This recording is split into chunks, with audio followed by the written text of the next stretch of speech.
एक इंसान जिसने अपने देश के लिए गोल्ड मेडल जीता, लेकिन अगले ही पल उसी पर अपने पूरे परिवार के कत्ल का आरोप लग गया। और सोचो, अगर एक दिन तुम्हें पता चले कि तुम जिस इंसान को बचाने की कोशिश कर रहे हो, वो असली दुनिया का नहीं, बल्कि एक कॉमिक बुक का कैरेक्टर है। आज मैं तुम्हें बताने वाली हूँ एक ऐसी माइंड ब्लोइंग कहानी जहाँ रियल वर्ल्ड और कॉमिक वर्ल्ड आपस में टकरा जाते हैं और हर एपिसोड के साथ दिमाग पूरी तरह घूम जाता है। तो वीडियो को आखिर तक ज़रूर देखना, क्योंकि कहानी जितनी आगे बढ़ेगी उतनी ही ज़्यादा खतरनाक और इमोशनल होती जाएगी। Story start. ये कहानी है कॉन्ग चुन नाम के एक लड़के की, जो सिर्फ सालों की ट्रेनिंग में दुनिया का सबसे खतरनाक शूटर बन गया था। उसकी शूटिंग इतनी परफेक्ट थी कि साल 2004 के एथेंस ओलंपिक्स में उसने गोल्ड मेडल जीत लिया। हर न्यूज़ चैनल, हर अखबार बस उसी की बातें कर रहा था। लड़कियां उसकी हैंडसम पर्सनालिटी पर फिदा थी और लोग उसे नेशनल हीरो कह रहे थे। लेकिन कहते हैं ना, कभी कभी जिंदगी इंसान को आसमान पर चढ़ाकर सीधे ज़मीन पर फेंक देती है। एक रात अचानक कॉन्ग चुन की पूरी फैमिली बेरहमी से मर्डर हो जाता है। और सबसे शॉकिंग बात, मर्डर में इस्तेमाल हुई बंदूक वही थी जिससे कॉन्ग चुन ओलंपिक्स में शूटिंग करता था। उस बंदूक पर उसके फिंगरप्रिंट्स भी थे और कुछ दिन पहले ही उसका अपने पिता से बड़ा झगड़ा हुआ था। बस फिर क्या, पुलिस ने बिना ज़्यादा सोचे उसे ही गिरफ्तार कर लिया। पहले ट्रायल में उसे डेथ पेनल्टी दी जाती है, लेकिन बाद में सबूत कमज़ोर निकलते हैं तो सज़ा बदलकर लाइफ इम्प्रिजनमेंट कर दी जाती है। फिर कई साल बाद इनसफिशेंट एविडेंस की वजह से उसे रिहा कर दिया जाता है, लेकिन बाहर आने के बाद भी उसकी ज़िंदगी नर्क बन चुकी थी। लोग उसे देखकर फुसफुसाते, यही है वो आदमी जिसने अपने परिवार को मार दिया। हर कोई उसे शक की नज़र से देखता। कॉन्ग चुन अंदर से पूरी तरह टूट चुका था। एक दिन वो पुल पर खड़ा होकर आत्महत्या करने वाला था, लेकिन तभी उसे अपने परिवार की आखिरी यादें याद आती है और उसी पल वो फैसला करता है, अगर मैं मर गया तो असली कातिल कभी नहीं मिलेगा। 10 साल गुजर जाते हैं। अब कॉन्ग चुन एक गरीब आदमी नहीं, बल्कि अरबों की कंपनी का मालिक बन चुका होता है। उसकी ई-कॉमर्स कंपनी पूरी दुनिया में फैल चुकी थी। वो अब इतना अमीर था कि उसकी कुल संपत्ति लगभग 800 बिलियन वॉन तक पहुंच चुकी थी। लेकिन एक तूफानी रात, एक रहस्यमयी आदमी काले कपड़ों में उसके घर आता है और कॉन्ग चुन को गोली मार देता है। यहीं पर कहानी में आता है सबसे बड़ा ट्विस्ट, क्योंकि ये पूरी कहानी असल दुनिया की नहीं थी। ये एक मशहूर वेब कॉमिक की कहानी थी जिसका नाम था डब्ल्यू रियल वर्ल्ड। इस कॉमिक की फ़ैन फॉलोइंग पागलपन की हद तक थी। हर कोई चाहता था कि कॉन्ग चुन अपने परिवार के कातिल को ढूंढ ले, लेकिन कहानी का लेखक स्टबर्न था। उसने तय कर लिया था कि आखिर में कॉन्ग चुन मर जाएगा, और जैसे ही वो फाइनल चैप्टर पूरा करता है, वो अचानक रहस्यमयी तरीके से गायब हो जाता है। अब एंट्री होती है हमारी मेन हीरोइन येंजू की। येंजू एक थोरैसिक सर्जन थी, मतलब चेस्ट सर्जरी की डॉक्टर। उसके हॉस्पिटल के प्रोफेसर भी डब्ल्यू कॉमिक के बहुत बड़े फ़ैन थे। प्रोफेसर ने उससे फाइनल एंडिंग पूछी तो येंजू अपने पिता के वर्क रूम में जाती है, लेकिन अंदर जाकर उसके होश उड़ जाते हैं। कमरे में हर तरफ खून फैला था और स्क्रीन पर कॉन्ग चुन खून में लथपथ पड़कर पीछे हटती है। तभी अचानक इस स्क्रीन के अंदर से एक खून से भरा हाथ बाहर आता है और उसे अंदर खींच लेता है। Comic world. यांजू अचानक खुद को दूसरी दुनिया में पाती है। चारों तरफ सब कुछ बिल्कुल उसी कॉमिक जैसा था। वो अभी शौक से बाहर भी नहीं आई थी कि उसे ज़मीन पर एक घायल आदमी दिखाई देता है, और वो कोई और नहीं, कॉन्ग चुन था। उसकी हालत बहुत ख़राब थी, वो सांस नहीं ले पा रहा था। अब यांजू ने कभी चेस्ट सर्जरी नहीं की थी, लेकिन अगर वो कुछ नहीं करती तो कॉन्ग चुन मर जाता। घबराहट में वो पास पड़े पेन को उठाती है और सीधा उसकी चेस्ट में घुसा देती है। हाँ, सुनने में पागलपन लगता है, लेकिन उसी से उसकी सांस वापस आ जाती है। कुछ देर बाद रेस्क्यू टीम आ जाती है। हॉस्पिटल डायरेक्टर खुद दौड़ता हुआ आता है, क्योंकि घायल आदमी उसका बॉस था। तभी यांजू सुनती है, बॉस कॉन्ग चुन, और ये नाम सुनते ही उसका दिमाग घूम जाता है, क्योंकि ये तो उसी कॉमिक का मेन कैरेक्टर था। Back to real world. अचानक हवा में सफ़ेद लेटर्स दिखाई देते हैं, टू बी कंटिन्यूड, और अगले ही सेकंड यांजू वापस रियल वर्ल्ड में आ जाती है। लेकिन कहानी यही ख़त्म नहीं होती। जब वो कॉमिक बुक खोलती है तो उसके होश उड़ जाते हैं, क्योंकि कॉमिक में एक नया कैरेक्टर आ चुका था, और वो कैरेक्टर थी खुद येंजू। जो कुछ उसने कॉमिक वर्ल्ड में किया था, सब ऑटोमेटिकली कॉमिक में ड्रॉ हो चुका था। मतलब कॉमिक अब खुद अपनी कहानी लिख रहा था। अब कॉन्ग चुन को भी महसूस होने लगता है कि येंजू उसकी ज़िंदगी बदल सकती है। वहीं दूसरी तरफ येंजू के पिता वापस लौट आते हैं, लेकिन उनका बिहेवियर बहुत अजीब था। वो कहते हैं, कैरेक्टर्स अब मेरे कंट्रोल में नहीं रहे, अब कहानी खुद चल रही है। उन्होंने ओरिजिनली कॉन्ग चुन को मारने का प्लान बनाया था, लेकिन येंजू ने उसे बचा लिया। अब ऑथर फिर से उसे मारने की कोशिश करता है। Hospital scene. कॉमिक वर्ल्ड में एक नर्स सीक्रेटली कॉन्गचुन की आईवी ड्रिप में पोटेशियम इंजेक्ट करने वाली होती है और शॉकिंग बात, ये सब ऑथर ने खुद ड्रॉ किया था। यंजू को जब पता चलता है तो वो तुरंत फिर कॉमिक वर्ल्ड में पहुंच जाती है।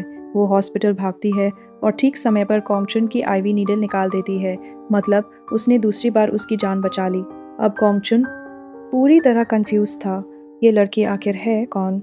कभी अचानक प्रकट होती है और फिर गायब हो जाती है, लेकिन फिर भी उसे महसूस होने लगा था कि यंजू कोई ऑर्डिनरी इंसान नहीं है। यंजू बस किसी तरह रियल वर्ल्ड लौटना चाहती थी, लेकिन कॉमिक वर्ल्ड के रूल्स बहुत अजीब थे। वहाँ समय बहुत तेज़ी से गुजरता था। रियल वर्ल्ड में कुछ मिनट तो कॉमिक वर्ल्ड में कई महीने बीत जाते थे। 2 महीने बाद कॉन्गचन हॉस्पिटल से डिस्चार्ज हो जाता है और फिर एक दिन अचानक वो अपनी लाल स्पोर्ट्स कार लेकर यांजू के सामने आ जाता है। वो उसे लंच पर ले जाता है। जहाँ भी वो जाता लोग बस उसी को देखते रहते, क्योंकि कॉमिक वर्ल्ड में कॉन्गचन किसी सेलिब्रिटी से कम नहीं था। लेकिन यांजू के दिमाग में सिर्फ एक सवाल घूम रहा था, क्या एक इंसान सच में कॉमिक कैरेक्टर से प्यार कर सकता है? और सबसे बड़ा सवाल, अगर कॉमिक का ऑथर फिर से कॉन्गचन को मारने की कोशिश करे? मॉल में हर कोई यंजू को जलन भरी नज़रों से देख रहा था, क्योंकि कॉन्गचन जैसा परफेक्ट आदमी उसके साथ घूम रहा था। लेकिन तभी यंजू के दिमाग में एक बहुत बड़ा रियलाइजेशन आता है। उसे समझ आता है कि ये दुनिया एक सीरियलाइज्ड कॉमिक है। मतलब अगर स्टोरी में कोई बड़ा ट्विस्ट नहीं आएगा तो अगला चैप्टर शुरू नहीं होगा, और अगर चैप्टर खत्म नहीं हुआ तो वो रियल वर्ल्ड में वापस भी नहीं जा पाएगी। बस फिर क्या, यंजू अचानक कॉन्गचन के पास जाती है और जोरदार थप्पड़ मार देती है। पूरा मॉल शॉक में चला जाता है। लेकिन सबसे अजीब बात, कॉन्गचन गुस्सा ही नहीं होता, उल्टा वो मुस्कुराकर कहता है, ये ड्रेस तुम पर काफ़ी अच्छी लग रही है। यंजू पूरी तरह कंफ्यूज्ड हो जाती है, क्योंकि उसे लगा था कि कोई बड़ा ड्रामा होगा और चैप्टर खत्म हो जाएगा, लेकिन कुछ भी नहीं हुआ। अब उसके पास सिर्फ एक ही ऑप्शन बचा था, और वो ऑप्शन बहुत ज़्यादा डेंजरस था। कुछ सेकंड बाद यंजू अचानक कॉन्गचन को किस कर देती है और उसी पल हवा में वर्ड्स दिखाई देते हैं। यांजू तुरंत चेंजिंग रूम की तरफ भागती है और अगले ही सेकंड वापस रियल वर्ल्ड में पहुंच जाती है। रियल वर्ल्ड, अब यांजू को लगा कि कॉमिक वर्ल्ड में 2 महीने गुजर चुके थे, तो शायद रियल वर्ल्ड में भी काफ़ी समय बीत गया होगा। लेकिन जब वो क्लॉक देखती है तो उसके होश उड़ जाते हैं, क्योंकि रियल वर्ल्ड में सिर्फ 30 मिनट्स ही बीते थे। उसकी कलीग नोटिस करती है कि यांजू अभी भी वही एक्सपेंसिव ड्रेस पहने हुए है, और जब ड्रेस का टैग देखा जाता है तो उसकी कीमत थी $35,501। इतने पैसे सुनकर किसी का भी दिमाग घूम जाए। Comic goes viral. दूसरी तरफ डब्ल्यू कॉमिक का नया चैप्टर इंटरनेट पर धमाका मचा देता है। फैंस रोमांटिक ट्विस्ट देखकर पागल हो जाते हैं। सब लोग सिर्फ उसी के सीन की बात कर रहे थे। रीडर्स हर दिन नेक्स्ट चैप्टर का इंतजार करने लगते हैं। लेकिन तभी पब्लिशिंग कंपनी को अचानक नया मैन्युस्क्रिप्ट मिल जाता है, जबकि ऑफिस में किसी ने चैप्टर बनाया ही नहीं था। सब स्टूडेंट्स कंफ्यूज थे, लेकिन ऑथर संघन अचानक बहुत गुस्से में आ जाता है, जबकि ऑफिस में किसी ने चैप्टर बनाया ही नहीं था। सब स्टूडेंट्स कंफ्यूज थे, लेकिन ऑथर संघन अचानक बहुत गुस्से में आ जाता है। वो तुरंत पब्लिशिंग रोक देता है, ऑफिस बंद कर देता है और अकेले होटल में जाकर काम करने लगता है, क्योंकि अब उसे डर लगने लगा था कि उसके कैरेक्टर्स उसके कंट्रोल से बाहर जा चुके हैं। ऑथर वीस कैरेक्टर संघन सोचता है, अगर कॉन्गचन मेरे कंट्रोल में नहीं रहा तो मैं पूरी कहानी ही खत्म कर दूंगा। अब वो फिर से कॉन्गचन को मारने की कोशिश करता है। इस बार वो उसकी कार का एक्सीडेंट करवा देता है। कॉन्गचन की कार पूरी तरह क्रैश हो जाती है और वो ऑलमोस्ट मरने वाला होता है। लेकिन तभी पूरा कॉमिक वर्ल्ड फ्रीज हो जाता है। हाँ, समय पूरी तरह रुक जाता है, और जैसे ही कॉन्गचन मौत से बचता है, दुनिया फिर नॉर्मल हो जाती है। अब कॉन्गचन को यकीन हो जाता है कि कोई शैडो में बैठकर उसकी ज़िंदगी कंट्रोल कर रहा है। डार्क ट्रूथ धीरे धीरे रिवील होता है कि ऑथर की रियल इमोशंस ही कॉमिक की स्टोरी बनती जा रही थी। जब ऑथर डिवोर्स से गुजर रहा था, तब उसने कॉन्गचन को ब्रिज से जंप करवाया, क्योंकि वो खुद भी होपलेस महसूस कर रहा था। वो कॉमिक खत्म करना चाहता था, लेकिन अगली सुबह उसने देखा कि कॉन्गचन अभी भी जिंदा था। कॉमिक में कॉन्गचन पूरी रात ब्रिज की रेलिंग पकड़कर लटका रहा और सर्वाइव करने की कोशिश करता रहा। ये देखकर ऑथर इमोशनली इंस्पायर हो गया। उसने स्टोरी बदल दी। अब उसने कॉन्गचन को एक नई जिंदगी दी, उसे बिलियनर बनाया, टीवी स्टेशन खरीदवाया और एक क्राइम इन्वेस्टिगेशन प्रोग्राम शुरू करवाया, जिसका नाम था डब्ल्यू। अब कॉन्गचन ओपनली अपने फैमिली मर्डर को ढूंढने लगा, और रियल वर्ल्ड में भी ऑथर संघन फेमस और रिच बन गया। लेकिन जैसे जैसे कॉमिक फेमस होती गई, वैसे वैसे अजीब घटनाएं बढ़ती गई। कई बार कॉमिक ऑथर की बात मानती ही नहीं थी। कभी कभी पेजेस अपने आप ड्रॉ हो जाते थे, जिन्हें ऑथर ने बनाया ही नहीं होता था। अब संघन को डर लगने लगा था कि कहीं उसके खुद के कैरेक्टर्स उसे मार न दें।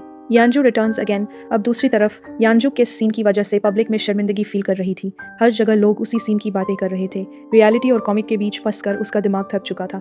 एक दिन बस स्टॉप पर खड़े खड़े वो बेहोश होकर गिर जाती है और फिर से कॉमिक वर्ल्ड में पहुंच जाती है। जब कॉन्गचन को पता चलता है तो वो तुरंत अपनी कार घुमाकर, क्योंकि उसके पास कोई घर नहीं था, वो हमेशा लग्जरी पेंट हाउस में रहता था। कॉन्गचन उसे अपने पेंट हाउस में ले जाता है, लेकिन उसी रात वो मिस्टीरियस मैन इन ब्लैक फिर से वापस आ जाता है। इस बार उसके हाथ में गन थी। कॉन्गचुन तुरंत यंजू को बचाने के लिए उस आदमी से भिड़ जाता है। दोनों के बीच डेंजरस फाइट शुरू हो जाती है, लेकिन अचानक वो आदमी एलिवेटर में घुसता है और रहस्यमयी तरीके से गायब हो जाता है।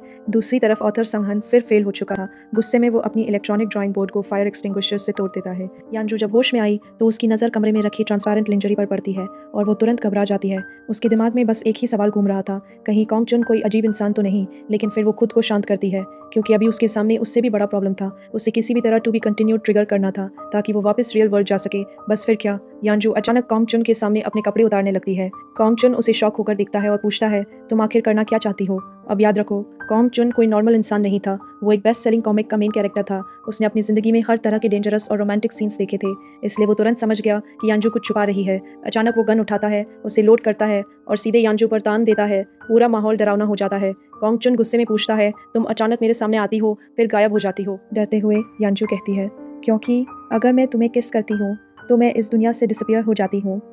ये सुनकर कॉन्गचुन को उसकी बात बच्चों की कहानी जैसी लगती है, लेकिन वो खुद सच जानना चाहता था। इसलिए वो यांजू के करीब आता है और उसे किस कर देता है। लेकिन इस बार कुछ भी नहीं होता। कोई टू बी कंटिन्यूड नहीं आता, कोई पोर्टल नहीं खुलता। अब यांजू खुद फंस चुकी थी, क्योंकि कॉमिक की स्टोरी अब मेन कैरेक्टर की इमोशंस के हिसाब से बदल रही थी। कॉन्गचुन अब पूरी तरह सीरियस हो चुका था। वो वार्निंग देने के लिए यांजू के पीछे रखे बांस पर गोली चला देता है। धड़ाम आवाज़ सुनकर उसका सेक्रेटरी और बॉडीगार्ड अंदर आ जाते हैं। दोनों कहते हैं, इस लड़की को पुलिस के हवाले कर दीजिए। लेकिन कॉन्गचुन ऐसा नहीं करता। वो खुद सच जानना चाहता था। वो यांजू की तरफ गन तान कर कहता है, 10 तक गिनूंगा, अगर सच नहीं बताया तो गोली मार दूंगा। जैसे जैसे काउंटिंग आगे बढ़ती है, यांजू डर से कांपने लगती है और फिर कॉन्गचुन ट्रिगर दबा देता है। लेकिन शॉकिंग बात, गोली यांजू के शरीर के आर निकल जाती है। उसके शरीर को कुछ नहीं होता। यांजू डर के मारे वही बेहोश हो जाती है। अब कॉन्गचुन को यकीन हो जाता है कि यांजू इस दुनिया की नहीं है। अब तक पुलिस और मीडिया हर जगह यांजू को ढूंढ रहे थे, इसलिए कॉन्गचुन उसे अपने पेंट हाउस में छुपा कर रखता है, लगभग हाउस अरेस्ट की तरह। एक दिन कॉन्गचुन बिजनेस ट्रिप पर जाने वाला होता है। तभी यांजू अचानक उसके पास भाग कर आती है और कहती है, प्लीज़ केयरफुल रहना। कॉन्गचुन रुक जाता है। वो पूछता है, तुम्हें मेरी इतनी चिंता क्यों है? लेकिन यांजू जवाब नहीं देती, क्योंकि वो जानती थी हर बार कॉन्गचुन डेंजर में पड़ता है और शायद ऑथर फिर से उसे मारने की कोशिश करेगा। बातों बातों में कॉन्गचुन उससे पूछता है, तुम्हारी उम्र क्या है? यांजू कहती है, 30 साल और अभी तक अनमैरिड हूँ। ये सुनते ही कॉन्गचुन अंदर ही अंदर खुश हो जाता है। धीरे धीरे उसे महसूस होने लगा था कि यांजू उसे इस फेक दुनिया से जोड़कर रियल वर्ल्ड के करीब ला रही है। अब इन्वेस्टिगेशन में कई शॉकिंग बातें सामने आने लगती है। जिस ट्रक ने कॉन्गचुन की कार क्रैश करवाने की कोशिश की थी, वो गायब हो चुका। जिस नर्स ने उसकी मेडिसिन बदली थी, उसे खुद नहीं पता था उसने ऐसा क्यों किया। अब कॉन्गचुन को समझ आने लगता है कि कोई इनविजिबल फोर्स उसकी ज़िंदगी कंट्रोल कर रही है। उसे याद आता है, उस रात भी किसी अननोन आदमी ने कॉल करके उसे रूफटॉप पर बुलाया था। उसे पता था वहाँ खतरा है, फिर भी वो अकेला चला गया, जैसे कोई उसे फोर्स कर रहा हो। अब पहली बार कॉन्गचुन सोचता है, क्या मैं सच में अपनी ज़िंदगी खुद जी रहा हूँ या कोई और मुझे चला रहा है? कॉमिक वर्ल्ड में यंजू की कोई ऑफिशियल आइडेंटिटी नहीं थी। वो बस अचानक अपीयर होती थी और हर बार कॉन्गचुन की जान बचाती थी। इस वजह से पुलिस भी उसे ढूंढ रही थी। लेकिन एक और इंसान परेशान थी। कॉमिक की ओरिजिनल फीमेल लीड, उसे यंजू से जेलसी होने लगती है। वो सीक्रेटली यंजू को रूफटॉप बार में बुलाती है और सिक्योरिटी को खबर कर देती है। यंजू को कुछ गड़बड़ महसूस होता है और वो भागने लगती है, लेकिन पुलिस उसके पीछे पड़ जाती है। जब कॉन्गचुन को पता चलता है तो वो तुरंत अपने बॉडीगार्ड को भेजता है, लेकिन बहुत देर हो चुकी। पकड़े जाने से पहले यंजू अपना फ़ोन बॉडीगार्ड को दे देती है ताकि कॉन्गचुन किसी प्रॉब्लम में ना फंसे। लेकिन लगातार सस्पिशियस बिहेवियर की वजह से अब पुलिस यंजू को मेन सस्पेक्ट मानने लगती है। पूछताछ के दौरान यंजू कुछ बोल ही नहीं पाती। वो कैसे बताए कि ये पूरी दुनिया एक कॉमिक है। आखिरकार उसे कम्प्लिस मानकर जेल भेज दिया जाता है। कॉन्गचुन उसे देखकर इमोशनली टूट जाता है, क्योंकि वो खुद भी कभी विक्टिम से सस्पेक्ट बन चुका था। वो जानता था लोग सच नहीं देखते, बस जो सामने दिखता है उसी पर फैसला कर लेते हैं। अब यंजू समझ चुकी थी अगर उसे बचना है तो पूरा सच बताना पड़ेगा। लंबी छुपी के बाद वो कॉन्गचुन को सब बता देती है कि वो एक कॉमिक कैरेक्टर है और उसकी पूरी जिंदगी किसी ऑथर ने लिखी है। जैसे ही सच सामने आता है, हवा में फिर वही वर्ड्स दिखाई देते हैं, टू बी कंटिन्यूड, और अगले ही सेकंड यंजू कॉन्गचुन की आंखों के सामने गायब हो जाती है। कॉमिक वर्ल्ड में यंजू पूरे 1 हफ्ते तक रही थी, लेकिन रियल वर्ल्ड में सिर्फ 30 मिनट्स बीते थे। उसके डिसअपियर होने से कॉमिक वर्ल्ड में दंगा मच जाता है। पुलिस ने अपनी आंखों से उसे स्मोक की तरह गायब होते देखा था, लेकिन कौन यकीन करता ऐसी बातों पर। अब सबसे बड़ा डर ये था, अगर यंजू फिर कॉमिक वर्ल्ड में गई तो शायद उसे गोली मार दी जाएगी या जिंदगी भर जेल में सड़ना पड़ेगा। दूसरी तरफ ऑथर का स्टूडेंट कॉमिक खत्म करने की कोशिश करता है। वो टू बी कंटिन्यूड हटाकर स्टोरी एंड करना चाहता है, लेकिन ड्राइंग बोर्ड पूरी तरह ब्लैंक हो जाता है, जैसे कॉमिक खुद एंड नहीं होना चाहती। एंडिंग उधर कॉन्गचुन आखिर सच समझने लगता है। जिस पल उसे एहसास होता है कि उसकी दुनिया फेक है, उसी पल पूरा कॉमिक वर्ल्ड फ्रीज हो जाता है। हर इंसान रुक जाता है, समय रुक जाता है, बस सिर्फ कॉन्गचुन चल पा रहा था। अचानक उसके सामने एक स्क्रीन खुलती है और तभी उसे याद आता है उसी स्क्रीन से उसने पहली बार यंजू को अपनी दुनिया में खींचा था। अब अपने परिवार के कातिल को ढूंढने के लिए कॉन्गचुन खुद रियल वर्ल्ड में कदम रख देता है और यहीं से कहानी पूरी तरह बदल जाती है। To be continued. अब कहानी अपने सबसे इमोशनल और डेंजरस मोड पर पहुंच चुकी थी। हॉस्पिटल में यानजू अपने काम में बिजी थी, तभी उसका कलीग आकर कहता है कोई तुमसे मिलने आया है। यानजू ने पहले ज़्यादा ध्यान नहीं दिया क्योंकि उसे लगा शायद फिर से वो कॉमिक वर्ल्ड में खींचने वाली है, लेकिन इस बार कुछ अलग हुआ था। इस बार यानजू कॉमिक वर्ल्ड में नहीं गई थी, बल्कि कॉमिक का मेन कैरेक्टर खुद रियल वर्ल्ड में आ चुका था। कॉन्गचुन इन रियल वर्ल्ड। कॉन्गचुन के लिए उसकी दुनिया पूरी तरह रुक चुकी थी। कॉमिक वर्ल्ड फ्रीज हो चुका था और अब सिर्फ वही मूव कर सकता था। यानजू की पुरानी बातें याद करते हुए उसे एहसास होता है कि यानजू हमेशा उसकी मदद करती रही। उसकी काइंडनेस, उसकी चिंता, सब कुछ उसे अंदर से टच कर चुका था, इसलिए वो रियल वर्ल्ड में सिर्फ एक बार उसे गुड बाय बोलने आया था। लेकिन यानजू तुरंत पैनिक हो जाती है क्योंकि कॉन्गचुन के पास ना पैसे थे, ना घर, ना कोई आइडेंटिटी, और ऊपर से उसे तुरंत सर्जरी करने जाना था। वो कॉन्गचुन से कहती है यहीं वेट करना, कहीं मत जाना, लेकिन कॉन्गचुन उसकी बात नहीं मानता। Authors room. सीधे वो ऑथर सांग हन के घर पहुंच जाता है। उस जैसे ही वो उस कमरे में जाता है, उसके पैरों तले जमीन खिसक जाती है क्योंकि उस कमरे में उसकी पूरी जिंदगी ड्राइंग्स के रूप में मौजूद थी। उसकी स्पोर्ट्स कार, उसका पेंट हाउस, उसका हेयर स्टाइल, उसका चेहरा, सब कुछ स्केचेस और ड्राफ्ट्स में बना हुआ था। जिस दुनिया को वो हमेशा रियल समझता था, वो सिर्फ किसी की ड्राइंग्स निकली। कॉन्गचुन अंदर से पूरी तरह टूट जाता है और तभी उसे सबसे शॉकिंग ट्रूथ पता चलता है। जिस लड़की ने बार बार उसकी जान बचाई, वो ऑथर की बेटी थी, इसलिए यंजू को हर डेंजर पहले से पता चल जाता था। Author VS creation. उसी समय ऑथर सांग हन घर लौटा है और सामने अपने कॉमिक का कैरेक्टर जिंदा खड़ा देखकर शॉक में जम जाता है। उसकी आवाज़ तक नहीं निकलती, लेकिन अगले ही पल वो अचानक बॉक्स कटर उठाकर कॉन्गचुन पर हमला कर देता है। लेकिन कॉन्गचुन कोई कमज़ोर इंसान नहीं था, सिर्फ 2 मूव्स में वो बूढ़े ऑथर को नीचे गिरा देता है। ऑथर के सिर से खून बहने लगता है और उस पल एक बात साफ हो जाती है, अपनी ही दुनिया में भी ऑथर कॉन्गचुन जितना पावरफुल नहीं। धीरे धीरे ऑथर का असली सच सामने आता है। वो कॉन्गचुन से नफरत भी करता था और प्यार भी, क्योंकि उसने कॉन्गचुन को अपने सपनों से बनाया था। हैंडसम, टैलेंटेड, सक्सेसफुल, परफेक्ट, वो सब कुछ जो वो खुद कभी नहीं बन पाया। लेकिन प्रॉब्लम तब शुरू हुई जब कॉन्गचुन ने खुद सोचना शुरू कर दिया। अब वो ऑथर के कंट्रोल में नहीं था। उसने ऑथर को कॉमिक वर्ल्ड में घसीट लिया, उसे मेंटली टॉर्चर किया और उसकी ज़िंदगी बर्बाद कर दी। लोगों को ड्रामेटिक ट्विस्ट पसंद थे, इसलिए ऑथर ने कॉन्गचुन की ज़िंदगी दुखों से भर दी। लेकिन जब कॉन्गचुन उसकी बेटी यानजू के करीब आने लगा, तब ऑथर बुरी तरह टूट गया। यहीं से उसने कॉन्गचुन को मारने की कोशिशें शुरू कर दी। अब कॉन्गचुन ऑथर से सिर्फ एक चीज़ चाहता था, मेरे परिवार के असली कातिल को सामने लाओ ताकि मैं नॉर्मल लाइफ जी सकूं। लेकिन सहम की बात सुनकर उसका दिल टूट जाता है। ऑथर कहता है कोई किलर था ही नहीं, वो सिर्फ स्टोरी आगे बढ़ाने का टूल था। मैंने कभी कोई कल्प्रिट बनाया ही नहीं। ये सुनकर कॉन्गचुन की आंखों में आंसू आ जाते हैं क्योंकि उसकी पूरी जिंदगी, उसका दर्द, उसका अकेलापन, सब सिर्फ किसी कहानी का हिस्सा था, लेकिन उसके लिए वो दर्द पूरी तरह रियल था। अब कॉन्गचुन पूरी तरह टूट चुका था। वो जाने लगता है, तभी ऑथर उसे प्रोवोक करते हुए कहता है तुम मुझे गोली नहीं मार सकते क्योंकि तुम्हारा कैरेक्टर सेटअप ऐसा नहीं है। ये सुनते ही कॉन्गचुन अपना कंट्रोल खो देता है। वो गन उठाता है और इस बार सच में गोली चला देता है। धड़ाम। बाहर खड़ा स्टूडेंट डर के मारे कांप उठता है। लेकिन सबसे पेनफुल बात, गोली मारने के बाद भी कॉन्गचुन समझ जाता है ऑथर सही था, वो अंदर से किलर नहीं था। जाते जाते वो स्टूडेंट से कहता है एम्बुलेंस बुला लो। ऑथर को उसी हॉस्पिटल में लाया जाता है जहां यानजू काम करती थी। ऑपरेशन सक्सेसफुल हो जाता है, लेकिन मीडिया में खबर फैल जाती है डब्ल्यू कॉमिक के ऑथर को गोली मार दी गई। उधर कॉमिक कंपनी को नया चैप्टर मिलता है, लेकिन इस बार चैप्टर देखकर सब डर जाते हैं क्योंकि उसमें एग्जैक्टली वही सीन्स बने थे जो रियल वर्ल्ड में हुए थे। और आखिरी पैनल में कॉन्गचुन ब्रिज पर खड़ा था। वो एक फेयरवेल लेटर लिखता है। उसमें वो कहता है हे मेरी पूरी जिंदगी सिर्फ एक फिक्शनल स्टोरी थी। मैं जस्टिस ढूंढना चाहता था, लेकिन आखिर में खुद मर्डरर बन गया। इससे बेहतर एंडिंग मेरे लिए नहीं हो सकती। और फिर कॉन्गचुन हान रिवर ब्रिज से छलांग लगा देता है। जब यानजू वहां पहुंचती है, तब तक पानी शांत हो चुका था। कॉन्गचुन गायब था, उसकी गन, ऑथर के शरीर से निकली बुलेट, सब मिस्टीरियसली डिसअपियर हो चुके थे। पूरा इंटरनेट गुस्से में था। फैंस प्रोटेस्ट कर रहे थे। हर कोई एंडिंग बदलने की मांग कर रहा था, लेकिन यानजू खुद को समझाने की कोशिश करती है वो सिर्फ कॉमिक था, लेकिन उसका दिल ये मानने को तैयार नहीं था। फाइनल ट्विस्ट, कुछ दिनों बाद पुलिस को एक ड्राउंड बॉडी मिलती है। यानजू डरते हुए पहचानने जाती है, लेकिन वो कॉन्गचुन नहीं था। तब वो खुद को दिलासा देती है, शायद वो वापस कॉमिक वर्ल्ड में चला गया। इधर ऑथर भी सीक्रेटली कॉन्गचुन को वापस लाना चाहता था क्योंकि उसकी मौत ने खुद ऑथर को तोड़ दिया था, लेकिन अब वो ड्रॉ नहीं कर पा रहा था। The connection. 2 महीने बाद यानजू ब्लाइंड डेट पर जाती है। नॉर्मल लग रहा था, लेकिन अचानक उसका फोन सिग्नल खो देता है और देखते ही देखते पानी उसे गिरने लगता है, जैसे कोई उसे खींच रहा हो। अचानक वो खुद को हन रिवर में पाती है जहाँ कॉन्गचुन मर रहा था। समय फ्रीज था और कॉन्गचुन धीरे धीरे नदी में डूब रहा था। यंजू वापस रियलिटी में भाती है और कॉमिक का आखिरी चैप्टर खोलती है, लेकिन इस बार एंड बदल चुका था। अब वहाँ लिखा था टू बी कंटिन्यूड। रिवाइवल यंजू ऑथर के स्टूडेंट से कॉन्गचुन को बचाने की भीख मांगती है, लेकिन वो कैरेक्टर उसका बनाया हुआ नहीं था, वो कुछ नहीं कर पाता। तभी यंजू को पुरानी बात याद आती है। असल में कॉन्ग चन को सबसे पहले ऑथर ने नहीं बनाया था, बल्कि बचपन में यंजू ने खुद उसका पहला स्केच बनाया था। एक क्यूट फेस वाला शूटिंग जीनियस वही कॉन्ग चन का ओरिजिनल डिज़ाइन था। यही वजह थी कि दोनों के बीच कनेक्शन था, क्योंकि वो उसकी पहली क्रिएटर भी थी और सबसे बड़ी फ़ैन भी। अब यंजू फैसला करती है वो कॉन्ग चन को मरने नहीं देगी। वो पेन उठाती है और कहानी बदलना शुरू करती है। उसकी उंगलियां छिल जाती है, हाथ कांपने लगते हैं, लेकिन वो रुकती नहीं। आखिरकार कॉमिक वर्ल्ड में टाइम फिर चलने लगता है। रेस्क्यू टीम नदी में पहुंचती है और कॉन्ग चुन को बचा लिया जाता है, और उसी पल यांजू फिर से कॉमिक वर्ल्ड में वापस पहुंच जाती है। To be continued. अब कहानी पूरी तरह इमोशनल लव स्टोरी और डेडली थ्रिलर बन चुकी थी। जब कॉन्ग चुन रियल वर्ल्ड में आया था, तब कॉमिक वर्ल्ड का टाइम पूरी तरह फ्रीज हो गया था। रियल वर्ल्ड में 2 महीने गुजर चुके थे, लेकिन उनके लिए सिर्फ 1 दिन बीता था। प्रिजन ट्रांसफर यांजू को दूसरी जेल में शिफ्ट किया जा रहा था। तभी अचानक एक काली कार रास्ता रोक देती है और उस कार से उतरता है कॉन्ग चुन।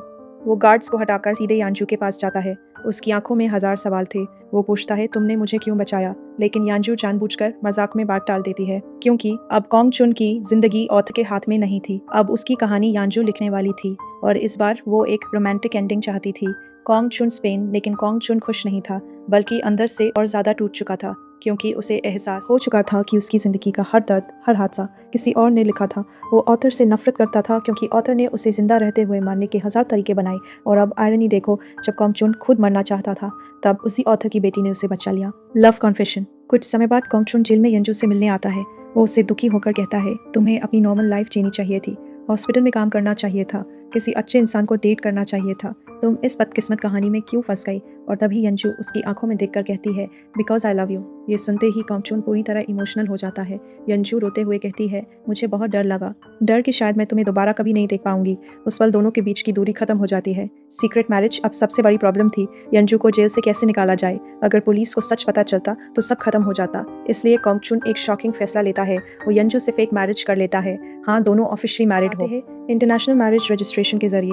अब पुलिस के सारे सवालों का जवाब मिल गया। यांजू रूफ टॉप पर क्यों थी? वो कॉन्ग चुन के साथ क्यों दिखाई देती थी? सब कुछ मैरिज के नाम पर छुपा दिया गया, और आखिरकार यांजू जेल से बाहर आ जाती है। अब पहली बार दोनों थोड़ी नॉर्मल जिंदगी जीने लगते हैं। कॉन्ग चुन यांजू को वेडिंग रिंग देता है। घर में हर चीज़ पैर में रखी जाती है, 2 टूथब्रश, 2 मग्स, 2 पिलोज, जैसे वो सच में हस्बैंड वाइफ हों। और सबसे क्यूट बात, कॉन्ग चुन सीक्रेटली रोमांटिक बुक्स पढ़ता था, ताकि वो यांजू को खुश रख सके। दोनों साथ बैठकर किताबें पढ़ते, मजाक करते, और कुछ पल के लिए भूल जाते कि उनकी दुनिया कितनी डेंजरस है। लेकिन उनकी खुशी ज़्यादा देर टिक नहीं पाती। एक दिन एलिवेटर में जाते वक्त कॉन्ग चुन को अननोन नंबर से कॉल आता है, और अचानक स्क्रीन पर 2 लाइन्स दिखाई देती है, तुम वापस कैसे जिंदा आए? तुम अभी कहाँ हो? ये देखकर कॉन्ग चुन के चेहरे का रंग उड़ जाता है, क्योंकि ये मैसेज उसी इंसान का था जिसने 10 साल पहले उसके परिवार को मारा था। The man in black exist ही नहीं करता था। अब सबसे बड़ा ट्रूथ सामने आता है। असल में ऑथर ने कभी किलर का चेहरा बनाया ही नहीं था। उसका कोई नाम नहीं, कोई आइडेंटिटी नहीं, कोई पर्सनालिटी नहीं। वो सिर्फ एक टूल था कॉन्ग चुन की जिंदगी बर्बाद करने के लिए। इसलिए वो किसी भी नियम से बंधा नहीं था। वो फ्रीली लोगों को मार सकता था, अपीयर हो सकता था, डिसअपीयर हो सकता था, जैसे कोई गोस्ट हो। और अब उसे भी अपनी एग्जिस्टेंस का एहसास हो चुका था। उधर यांजू किचन में खाना बना रही थी, तभी गलती से नाइफ उसके हाथ में कट जाता है। छोटी सी चोट, लेकिन इससे एक टेरिफाइंग ट्रूथ सामने आता है। जो लड़की पहले बुलेट से नहीं मरती थी, अब एक छोटे नाइफ से घायल हो गई। क्यों? क्योंकि अब कॉमिक वर्ल्ड में उसकी नई आइडेंटिटी बन चुकी थी। अब वो ऑफिशियल फीमेल लीड थी, और इसका मतलब था उसकी इमोर्टैलिटी खत्म हो चुकी थी। अब वो सच में मर सकती थी। Real danger Begins. इसी टेंशन के बीच फिर वही वर्ड्स दिखाई देते हैं, टू बी कंटिन्यूड। और यांजू वापस रियल वर्ल्ड में पहुंच जाती है। उधर कॉन्ग चुन ने अपनी मैरिज पब्लिक कर दी थी। ये सुनकर उसकी सेक्रेटरी टूट जाती है। वो शराब पीकर रोने लगती है और कॉन्ग चुन को कॉल करती है, लेकिन तभी उसका हार्ट ट्रांसपेरेंट होने लगता है। फिर फोन, फिर उसका पूरा शरीर, जैसे वो धीरे धीरे मिट रही हो। Disappearing character. कॉन्ग चुन तुरंत उसके घर की तरफ भागता है। रास्ते में उसे एक शॉकिंग रियलाइजेशन होता है, कॉमिक वर्ल्ड में हर कैरेक्टर किसी पर्पस के लिए एग्जिस्ट करता है, और जब उनका पर्पस खत्म हो जाता है तो वो डिसअपियर हो जाते हैं। सेक्रेटरी का पर्पस था कॉन्ग चुन के साथ रहना, लेकिन अब कॉन्ग चुन के पास यांजू थी, इसलिए सेक्रेटरी की ज़रूरत खत्म हो चुकी थी, और अब वो कॉमिक वर्ल्ड से इरेज हो रही थी। The killer enters reality. लेकिन असली खतरा अभी बाकी था। जिस तरह कॉन्ग चुन को कॉन्शियसनेस मिली थी, उसी तरह फेसलेस किलर को भी मिल चुकी थी। वो भी रियल वर्ल्ड में आ चुका था, और अपनी फेक एग्जिस्टेंस जानने के बाद वो पागल हो चुका था। अब उसके दिमाग में सिर्फ 3 सवाल थे, मैं कौन हूँ, मैं कहाँ हूँ, और कॉन्ग चुन कहाँ है? क्योंकि उसका पूरा एग्जिस्टेंस सिर्फ कॉन्ग चुन को डिस्ट्रॉय करने के लिए बना था। अचानक वो किलर यांजू के सामने प्रकट हो जाता है और कार विंडो से सीधे गोली चला देता है। बुलेट यांजू के फॉरहेड को ग्रेस करती हुई निकलती है। अगर वो थोड़ा भी लेट होती तो वहीं मर जाती, लेकिन उसी पल यांजू कॉमिक वर्ल्ड में टेलीपोर्ट हो जाती है। अब वर्ल्ड्स के बीच ट्रैवल करना उसकी सबसे बड़ी पावर बन चुका था। Author in danger. दूसरी तरफ ऑथर डर के मारे भागने की कोशिश करता है, लेकिन प्लेन के रेस्टरूम में वही फेसलेस किलर उसके सामने आ जाता है। वो ऑथर का गला पकड़ कर पूछता है, मैं कौन हूँ, मुझे जवाब दो। पूरा सीन हॉरर मूवी जैसा बन चुका था।